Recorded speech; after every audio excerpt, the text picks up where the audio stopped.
in my first or second year teaching, I had a kind of a student who became a favorite of mine, but didn't start out that way. He was a huge football player.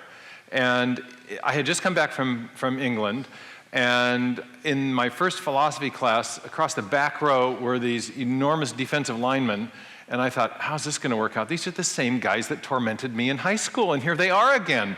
I thought I got away from this by going to England. And anyway, I really misjudged these guys, and one in particular who turned out to be one of my most brilliant students in the entire time I was teaching.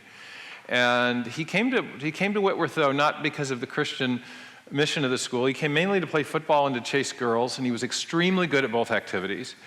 And he was asking some Christian young women out, and they told him they wouldn't date him because he wasn't a believer. And he said, and so he'd say, well, wait a minute, and he'd start asking him questions. He wasn't used to being turned down, and anyway, he was started asking them hard questions about their faith, and it was frustrating. The answers were frustrating to him. And one day I heard this, well, it was kind of a knock, but it was more like a boom, boom, boom on my office door, and in bursts my young friend Eric, and he says, "This place is driving me crazy," he says.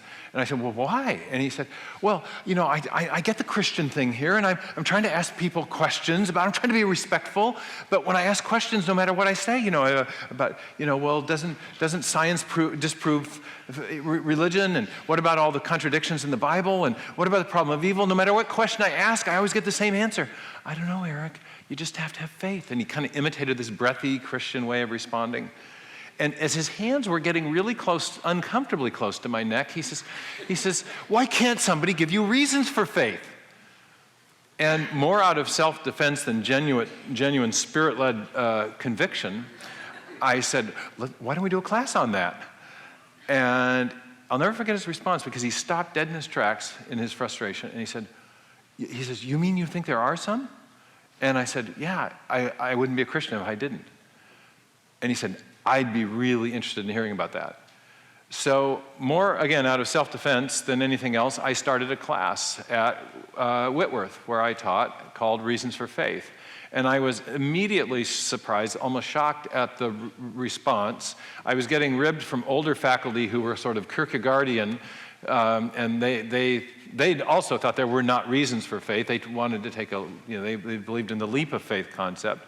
Anyway, my first class was nearly filled up I had like 60 students the first time, and then it kept growing every semester, and it became kind of my signature class teaching in my time at Whitworth. And I was extremely sensitive to and maybe you can be too, to the sort of concerns that bothered my young friend and many other students, because there are many powerful voices in the culture today that tell us that if you're a thinking person, if you understand science, for example, then you really can't reconcile that with belief in God. You may have heard of the New Atheists.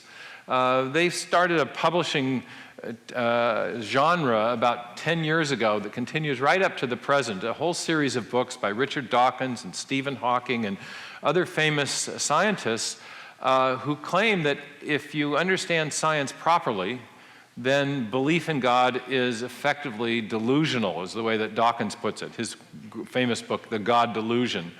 And his argument went something like this. He said that prior to the 19th century, the most powerful argument for God's existence was always the evidence of design in nature. But since the late 19th century, since the publication of Darwin's great masterpiece, The Origin of Species, we've known that design is merely an illusion. We have the appearance of design, he says, but not any actual design.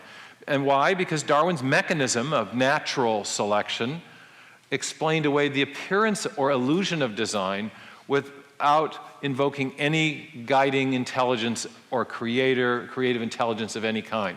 Nature could do the creating, was the take-home message of Darwin's book. And so therefore, no evidence of design, only the appearance of design, therefore no designer. If no designer, then no evidence of God.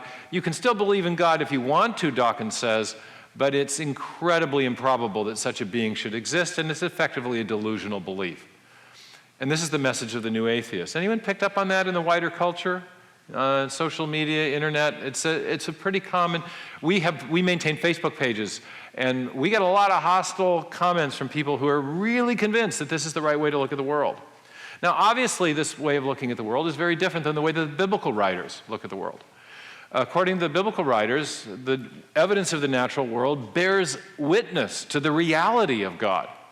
The psalmist says, the heavens declare the glory of God. The skies proclaim the work of his hands.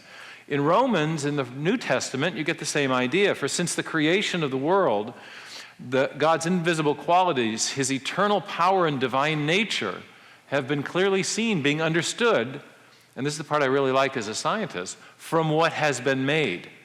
The evidence of the natural world bears witness, according to Romans, to the reality and to the qualities of God. In the older translations, the idea of eternal power, or rather the divine nature part, was translated as the wisdom of God. And so you found in the early modern scientists an affirmation of this idea. And it may not surprise you to know that the biblical writers and the new atheists disagree about what science has to say about the reality of God.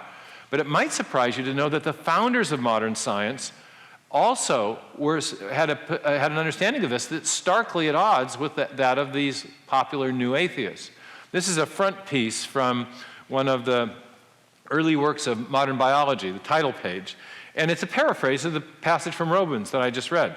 The wisdom of God manifested in the works of creation. In two parts, there were a lot of works of God that so manifested his presence. And this tradition, sometimes called the natural theological tradition, reached an almost majestic quality in the writings of perhaps the most famous scientists in the history of science.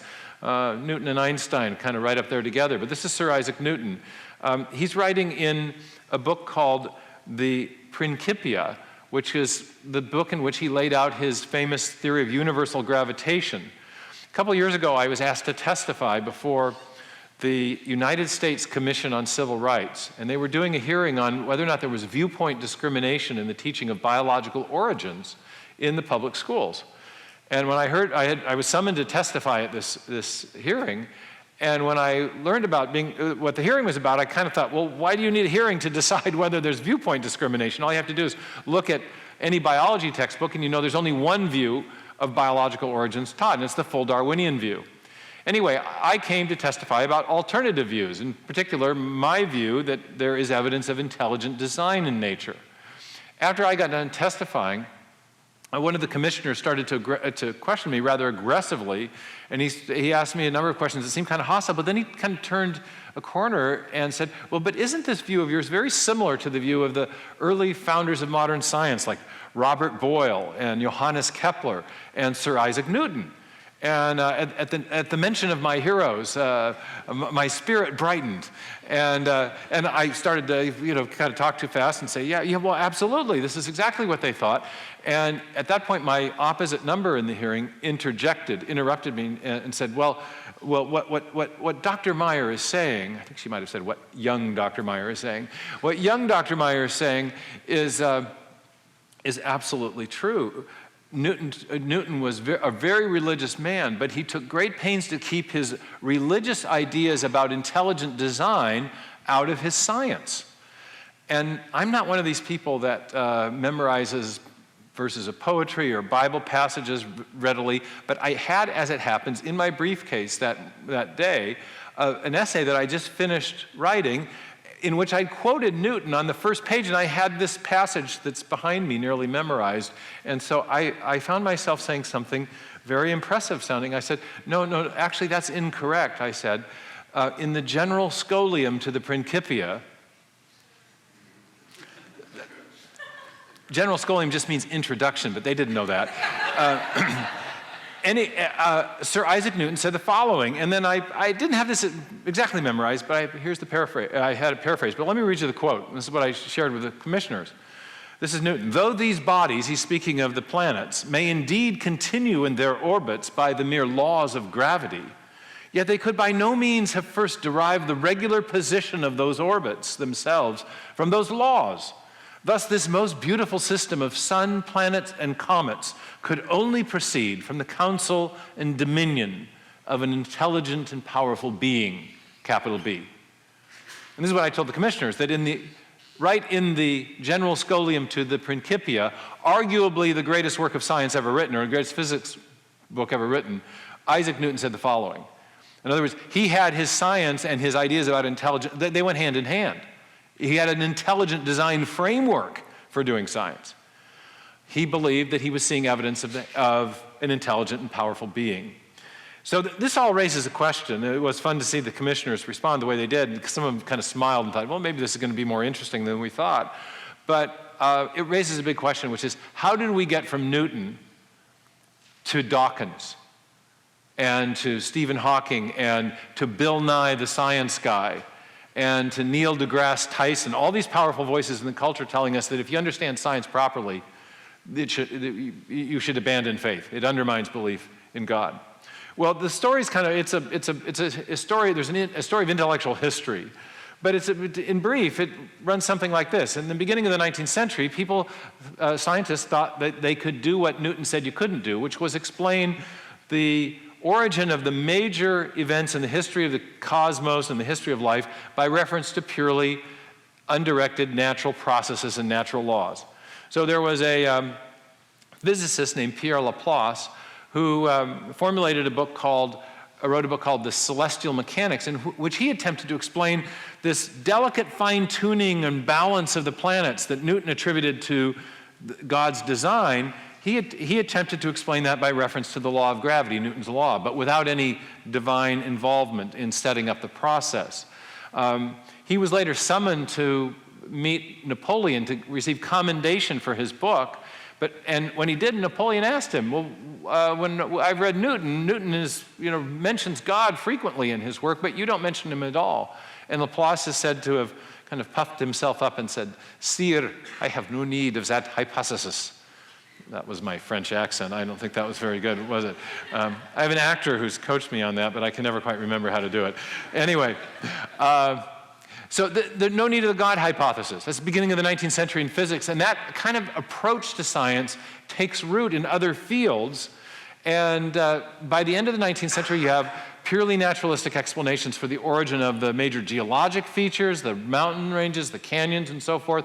Laplace has explained the origin of the solar system. Then Darwin comes along and explains the origin of new forms of life from simpler pre-existing forms, and even later attempts to explain the origin of human beings in his second book, The Descent of Man, after his first book, The Origin of Species. So by the end of the 19th century, we have this kind of seamless account of where everything came from without any reference to that hypothesis, to the design hypothesis or the God hypothesis. Purely undirected natural forces had done it all, according to late 19th century science. And so by the end of the 19th century, you not only have a series of theories, and sorry for the rhyme, but that kind of tell a materialistic story. You have coming out of science a kind of comprehensive materialistic worldview. How many are familiar with the term worldview? At Biola, pretty good? Okay, that's great. I remember when I was a junior in college. Well, in college, I was majoring in physics and geology. And that was largely because of the influence of my dad, who was an engineer, who was a hard science guy. And when I went off to college, he said, "Look, I'm not going to tell you you have to be an engineer. You can major in anything you want, but he said, before you decide on a major, make sure you take 2 years of college math, because if you don't have that math, you're going to be limited." And I said, "Well, okay, Dad." So I took 2 years of college math, and I also went to Whitworth, where I later went back to teach, and at a small liberal arts college. Once you've taken 2 years of math, all you can major in is math or physics, which I think is what my dad kind of wanted anyway. So he was kind of a John Bloom kind of guy, And so anyway, but I was really interested in these philosophy classes, and there was this great philosophy professor, and so every semester I'd sneak across campus and sign up for at least one of those philosophy classes. And in my junior year, I was taking this class called Atheistic Existentialism. And it was Nietzsche and Sartre and the depressing, French existentialist Camus and all those guys. And the purpose of the class, I think, was to wallow in existential despair, and I was getting really good at it. And I came home at Christmas time, my grade slip came. My dad, we have this kind of German work ethic thing in my family. He intercepts the grade slip, and he wants to talk to me about it.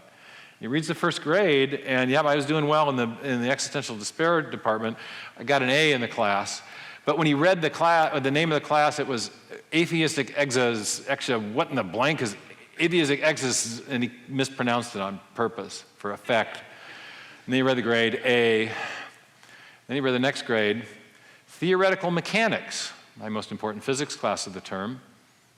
Looking over the glasses, he says, B. And that look in our family meant, it is now time for offspring to give account of offspring's behavior. And so I started to get very defensive. I said, Dad, I know these philosophy classes don't mean anything to you, but they're really important too, because philosophy classes, you learn about worldview. And worldview is very important because everybody has a worldview. It's like a lens through which you interpret the world, and it's how people make sense of the world, and it reveals people's assumptions about basic questions about where things came from in human nature. And he interrupts me and he says, son, you don't need a worldview. You need a job. Anyone here have a dad like that? I'm a dad like that now. The thing is, I didn't appreciate it at the time. Anyway, I pulled off something, a good trick. I got a job teaching about worldviews. The worldview that dominated at the end of the 19th century and has dominated most of the 20th century and continues to influence this new century is called materialism or naturalism. Every worldview, in fact, has to answer a basic question. It's sometimes called the prime reality question. What is the thing or the entity from which everything else comes? In Christianity, what's the answer to that question? God, right? God, a personal God, right? A God who enters history and who created, and God with the attributes that theologians describe. In the naturalistic worldview, the answer to that question is not God, but it's matter and energy. It's the particles bouncing around at the beginning of the universe.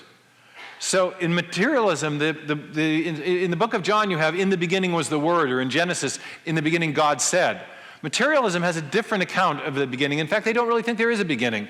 The idea of materialism is that from eternity past were the particles and the laws of nature, and those particles arrange themselves to become more complex chemicals, and those chemicals arrange themselves to become the first life, and those first living organisms evolved under undirected Darwinian processes to become more complex forms of life until eventually a form of life, namely human beings, arose that could conceive of the possibility or the idea of God. So there is God in a materialistic worldview, but only as a concept in the minds of human beings, not as a reality. You ever remember Freud? Freud said, God didn't create man, man created God. Okay, this is a direct expression of this naturalistic worldview. And that is still, I think, the dominant worldview today in our knowledge culture. This is one of my worldview diagrams. This circle represents the physical world. The Michelangelo depiction of God is non-existent in the materialistic worldview. Now, I've got about 20 minutes left. If you'll permit me to go just a few minutes over, I'll get you off to class before 10:15, but I want to tell you a really exciting story in the rest of the time I have. And it's the story of the rediscovery of God through science. I call this the return of the God hypothesis. And there have been three major discoveries about biological and cosmological origins in the 20th century that have underscored this return. The first occurs in cosmology, right here in Southern California, in fact. In the 19-teens and 20s, and then up to 1931, big year, there was an astronomer named Edwin Hubble who was using these large dome telescopes to scan the night sky. And Hubble, building on earlier discoveries from the 19-teens by other astronomers, was able to determine that the light coming from distant galaxies was actually coming from distant galaxies. Prior to the 1920s, astronomers had had something they called the Great Debate. Is our Milky Way galaxy the only galaxy, or might there be other galaxies beyond our Milky Way? As these great dome telescopes were able to resolve the light coming from these distant galaxies, and as we learn more about how to calibrate the distances to these points of light in the night sky, it became clear that many little tiny points of light weren't individual stars, they were whole clusters of millions and billions of stars called galaxies. And these are some of Hubble's original photographic plates. This is a spindle nebula, a spiral nebula, different types of galaxies. And this is something now called the Hubble Deep Field. And if you look at that little tiny square in the middle of my slide, that's a little tiny quadrant of the night sky, maybe, a dime at arm's length. And if you amplify that, magnify that, then it revealed even more galaxies. And this gave Hubble and the other astronomers a sense of the immense size of the universe and how incredibly small and tiny our galaxy is with respect to everything else. But they learned something else about the night sky, Hubble in particular, that the light coming from the night sky was shifted towards the red end of the ultraviolet spectrum. It was red shifted, or the Doppler effect with sound. The train's moving away, the sound stretches out. Light does the same thing if it's moving away from us, only instead of hearing a lower pitch, it looks redder.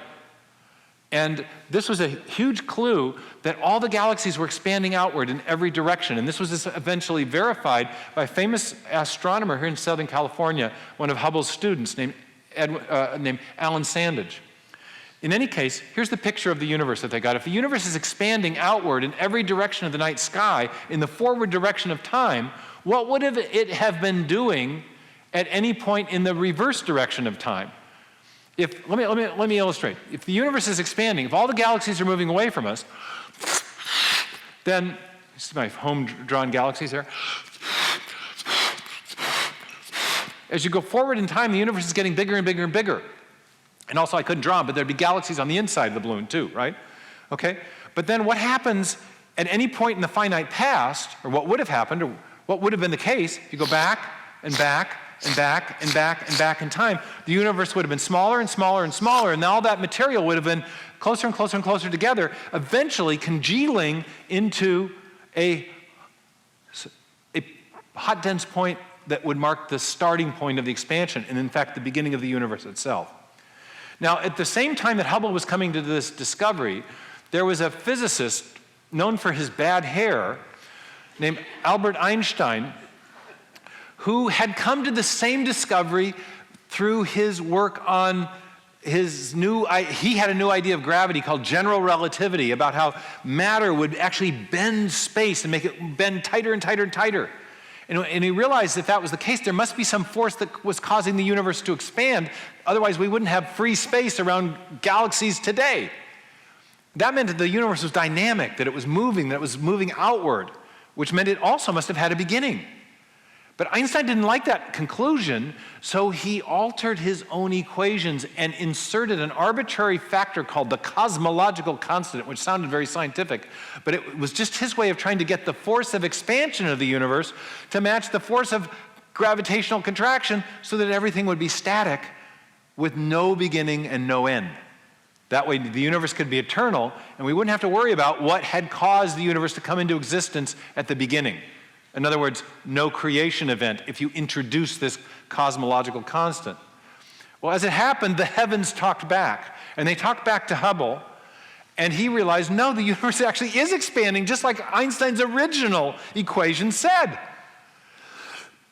So he telegraphed Einstein, got him to come out to Southern California at the Palomar Observatory. And there's some famous newsreel footage where Einstein is looking through Hubble's telescope, and he comes out and addresses the media afterwards, and he now says in his heavy German accent, "I now see the necessity of a beginning."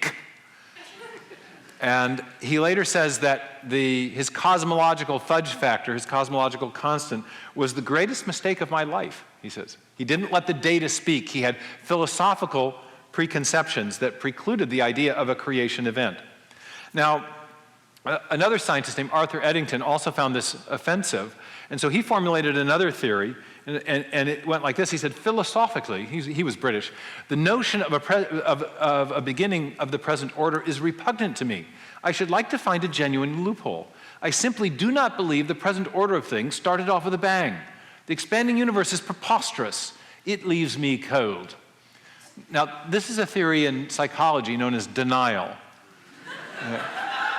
Do you notice how he starts? He says, philosophically, he doesn't like it. It's not that the evidence is against it. He doesn't like the idea of a beginning. And a later physicist explained why this was such an offensive or troubling idea to many scientists.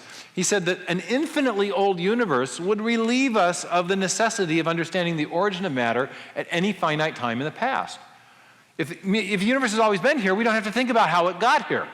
Okay, we don't need to think about the possibility of a transcendent or external creator acting as a cause to bring the universe into existence. Now, the story got even more complicated in the late 1960s when the famous Cambridge physicist Stephen Hawking in the wheelchair, you heard of him? He has the ALS, the Lou Gehrig's disease. He was able to solve Einstein's famous field equations. These are the equations of describing how gravity works. And I'm going to have you do that afterwards. There'll be a short test on this little equation. No, okay. Anyway, he solved this, and he showed that because matter curves space, if all that matter is getting more and more concentrated as you go back further and further in time, it would curve space so tightly that eventually at some finite point in the past, the curvature of space would approach an infinite, and an infinite curvature corresponds, something is infinitely tight, corresponds to zero spatial volume. There's no radius. No radius, infinitely tight curvature, no space. Now, question for you. Don't have to be a theoretical physicist to answer this. How much stuff can you put in no space? No stuff fits in no space, right? Okay. This is a profoundly anti-materialistic conclusion coming out of modern physics. In fact, it corresponds exactly with the old theological notion of creatio ex nihilo, creation out of nothing, at least nothing physical, because there's no matter there at the beginning. That's the picture of the origin of the universe according to the modern theory of general relativity, which converged beautifully with observational astronomy to suggest that there had been a creation event. This is they call it the singularity, where this curvature of space becomes infinitely tight. It also sort of reminds us of something that was in one of those that book, what was it? In the beginning, yeah, okay.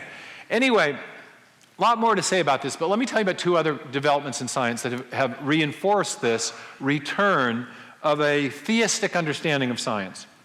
Another has also occurred in physics, and it was this discovery that the basic laws of physics, the strength of the fundamental forces, the speed of light, these various parameters, the expansion rate of the universe that we were just talking about, all of these are carefully or tightly calibrated. They have very precise values that make life possible. And one of the scientists who discovered one of the first set of these important parameters was a man named Fred Hoyle. And he said as he discovered how finely tuned the universe was, he said that a common sense interpretation of the data suggests that a super intellect has monkeyed with physics and chemistry to make life possible. I always like the way the monkeys make it into the origin stories, even if it's about physics. So this fine tuning of the universe suggested a fine tuner. Here's an illustration to get this idea across. You've got all these different parameters that are necessary to make a life-friendly universe. And one physicist has suggested or used a visual illustration. He says, imagine you go into the cosmic control room. You're out flying around in space, and your spaceship docks, and you go into this big space station. There's this room, and it says cosmic control room. And inside, there's a machine that says universe creating machine. And it really is the universe creating machine. It's what was used. And you notice that each one of the dials on that machine are set to very precise settings. And if you move, such that if you moved them one click this way or one click that way, everything would go wonky. All pear-shaped, as the British say. What do you conclude from that? That if everything is that beautifully, finely tuned, every setting is just right, what do you conclude from that fine-tuning? Fred Hoyle says a common sense interpretation is that fine-tuning requires a fine-tuner. It was a setup job. There was design. And many physicists have come to this conclusion since the 1960s and 70s. And it's another discovery that I think supports a theistic understanding rather than a materialistic understanding of cosmological origins. Now, there's also an amazing suite of discoveries in biology that reinforce this, or that actually add to this picture. You may have encountered my colleague's work, my colleague Michael Behe's work. He wrote a famous book in 1996. He's been to Biola a number of times speaking, called Darwin's Black Box. Behe made famous these little tiny molecular machines called bacterial flagellar motors There are many other tiny nanomachines inside cells. Little rotary engines, that's what the bacterial flagellum is. It's got a rotor, a stator, bushings, a drive shaft, rotates at 100,000 RPM and then changes directions on a quarter of a turn. It's high tech and low life. And there are many other such machines in cells. So this was an amazing discovery. A series of discoveries in the 60s, 70s, 80s, 90s, these miniature machines. But there's an even deeper indication of design in living systems, and that is that to build these molecular machines and the proteins out of which they're made, it turns out that you need information, you need code, you need instructions. If you want to give your computer a new function, what do you have to give it? Code, right? Instructions. The same thing turns out to be true in life. If you want to build a flagellar motor, all these the parts of this little rotary engine are all made of proteins. But every one of those proteins gets, like this one, this U-joint here, is made of smaller subunits called amino acids. And to build, and to get the chain of amino acids to fold right, the amino acids have to be sequenced in very precise orders, or arrays. You got to get the arrangement just right. But what tells the cell how to arrange those amino acids so that the molecule will fold up into this beautiful structure? Anyone know? Biology majors? I feel like Ben Stein here. Anyone? Anyone? It's the instructions on the DNA molecule. It's the code. It's actually code in life that determines the arrangement of the amino acids that cause the proteins to fold into the right shape that allows them to build things like these nanomachines. So this is the huge discovery of modern biology. What's running the show inside life is information. Now, this was first discovered by Watson and Crick. In 1953, they discovered the structure of the DNA molecule, the famous double helix. They also discovered that along the interior of the molecule, there are these 4 chemical subunits called bases, or nucleotide bases. And Crick realized 4 years later in 1957 that these bases are functioning like alphabetic characters in a written language or digital characters in a machine code. That is to say, it's not the chemical weight or shape of these chemicals that matters, these subunits. It's their arrangement in accord with an independent symbol convention or code that we now know and call the genetic code. In other words, there's literally information stored in a molecule, an instruction set. Up in Seattle, we have a company called Boeing that you might have heard of. Another one called Microsoft, okay? Microsoft writes code, right? And then they sell it. So information has value, it's a real thing. Boeing uses code to build airplanes. It's a technology called computer-assisted design and manufacture, where an engineer sits at a console, writes out some code, it goes down a wire, it's translated into another machine language that can be read by a manufacturing apparatus that would say, take the code and use it to direct the placement of rivets, building the airplane wing, just as an example. So you have digital information building a mechanical system. That's what's going on inside the cell. And if you want to know more about it, on my website, darwinsdoubt.com, there's a beautiful animation called Journey Inside the Cell that shows how this all works. I don't have time to show it, but it's a fascinating process. Information is running the show inside life. Now, I like to call this the DNA enigma. But the DNA enigma is not what's the structure of DNA. We figured that out. Watson and Crick did. It's not where the information in DNA resides. We know that. It's not what the information does. We know that it constructs these proteins that are crucial to keeping life alive. What's the DNA enigma? What's that? How did it get there? Where'd the code come from? And that question turns out to have created an impasse in both branches of evolutionary biology. What's called chemical evolutionary theory and what's called biological evolutionary theory. Chemical evolutionary theory attempts to explain the origin of new forms of life from simpler pre-existing forms. Biological evolution is the Darwin branch. That attempts to explain where new forms of life come from. Chemical evolutionary theory attempts to explain where where the first life came from, how it came from simpler non-living chemicals. And then later branches of evolutionary theory try to explain how you get new life from simpler life, okay? But neither branch can explain the origin of the information needed to build new forms of life, whether the first life or subsequent, more complex forms as they arise in the history of life. This is a huge impasse. This is what my 2 books are about. Signature in the Cell is about the origin of the first life, and the second book, Darwin's Doubt, is about the origin of new animal life. And both theories of evolution have failed to explain where this new information comes from. But what do we know about the origin of information? Where does information come from in our own experience?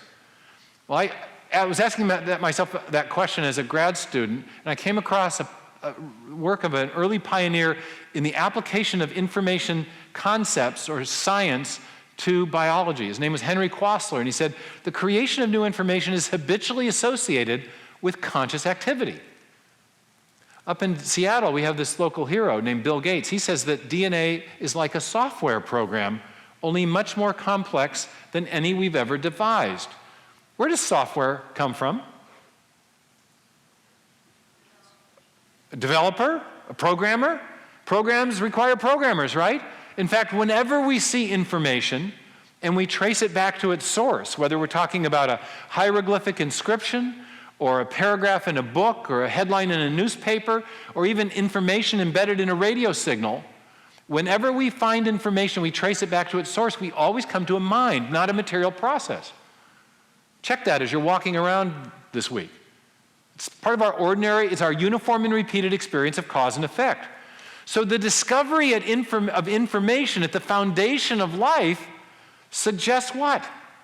It suggests a prior intelligence. And just what Professor Quasler said, that the creation of new information is habitually associated with conscious activity. Therefore, if there's information at the foundation of life, the most natural and logical thing to infer about its origin or cause is that it too was produced by an intelligent agent. And so if we add all this up, we have, and this is what as I mentioned, the 2 books are about, as we add all this up, we see that we have evidence from the very beginning of the universe, better than that, we have evidence that the material universe came into existence from something that transcended matter, space, time, and energy. It came into existence at a particular point of time when time itself began. We also realize that at the beginning of the universe was finely tuned to allow for the possibility of life. And then thirdly, we've discovered that along the timeline, since the creation of the world, there have been infusions of information into what we might call the biosphere, best explained, and those infusions are best explained by the activity of an intelligent agent.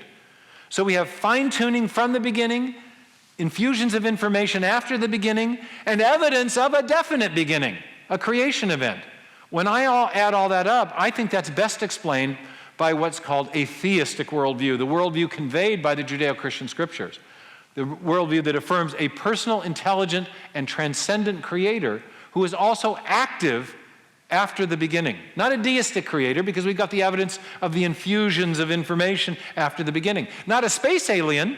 A space alien might explain evidence of design after the beginning of the universe, but no being within the cosmos could explain the origin of the universe itself and the laws of physics that apply to all entities within the cosmos. So as you look at the different options, the traditional theistic view explains best these 3 major classes of evidence about cosmological and biological origins. And I call that the return of the God hypothesis, and I'm not the only one who's seeing this.